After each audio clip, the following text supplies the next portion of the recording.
Hello and welcome back to FPL Nepal Season 4 Fantasy Premier League. आज सुरु गरौँ game week 14 को team रिजल्टबाट जसमा गोलकिपरमा रहेको थियो डेभिड राया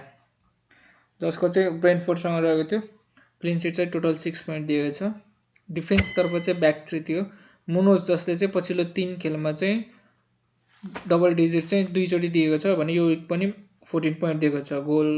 एक मात्र गोल गरेको थियो र त्यसगरी भर्जल भ्यान्ड्याकले चाहिँ 4 पोइन्ट दिएको छ दुई चाहिँ उसको डिफेन्सिभ कन्ट्रिब्युसनमा आएको थियो भने निको ओराली चाहिँ कुनै पनि पोइन्ट दिन सकेन ऊ चाहिँ फोलामसँग चाहिँ 4 गोल कन्सिड गर्न पुगेको थियो ओराली चाहिँ मैले यो विक नै सानेसीलाई आउट गरेर इन गरेको थियो त्यसैगरी मिडफिल्डतर्फ चाहिँ फोर फर्मेसनमा थियो जसमा साका रहेको छ जसले चाहिँ 6 पोइन्ट दिएको छ जो चाहिँ जम्मा 30 मिनट मात्र खेल्यो र आएर पनि एक गोल गरेर चाहिँ टोटल 6 पोइन्ट दिएको छ फिल फोडन जो चाहिँ मैले यो विक नै इन गरेको थिएँ जसलाई चाहिँ मैले सानेसीको ठाउँमा चाहिँ उसलाई रिप्लेस गरेको थिएँ जसले चाहिँ 2 गोल गरेर र डिफेन्सिभ कन्ट्रिब्युसन पनि 2 ल्यायो हैन र त्यसमा बोनस पोइन्ट 3 गरेर टोटल 17 पोइन्ट दिएको छ यो चाहिँ यो विक ट्रान्सफर गरेको फाइदा नै भयो एम्बोमा जसले चाहिँ कुनै पनि पोइन्ट दिन सकेन भने ऊ चाहिँ ब्याक टु ब्याक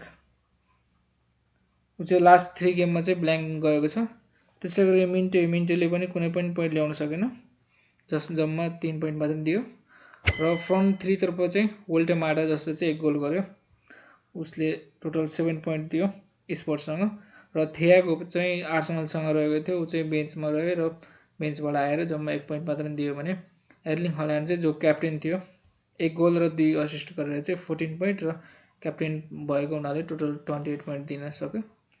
र बेन्चतर्फ रहेको चाहिँ पेट्रोभिच 2 पोइन्ट र जाका जसले चाहिँ डिफेन्सिभ कन्ट्रिब्युसन चाहिँ उसले रेगुलर ल्याएको छ टोटल 4 पोइन्ट भयो भने एचएमपोङ र भ्यान्डेभेन चाहिँ यो विक खेलेन र त्यसै गरी यो विक चाहिँ टोटल 85 पोइन्ट चाहिँ आएको थियो भने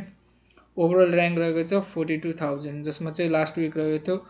90,000 भन्दा माथि थियो भने यो विक चाहिँ 42,000 भनेपछि लगभग आधा नै बढी चाहिँ ऱ्याङ्क चाहिँ पुसअप भएको छ र टोटल पोइन्ट रहेको छ 877 अब जाउँ गेम विक 15 को टिम सिलेक्सनतर्फ गेम विक 15 मा चाहिँ कुनै पनि ट्रान्सफर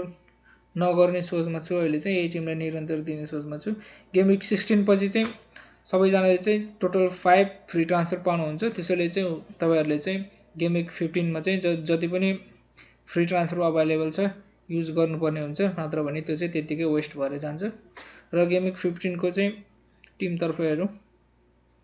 जसमा रहेको छ डेभिड राया एस्टन भिल्लासँग रहेको छ उसको आर्सेनलबाट र ब्याक 3 मा रहेको छ मुनोजको रहेको छ फुलामसँग त्यसैगरी भ्यान्डाइकको रहेको छ लिड्ससँग र निको ओरालीको सिटीको रहेको छ सन्डरल्यान्डसँग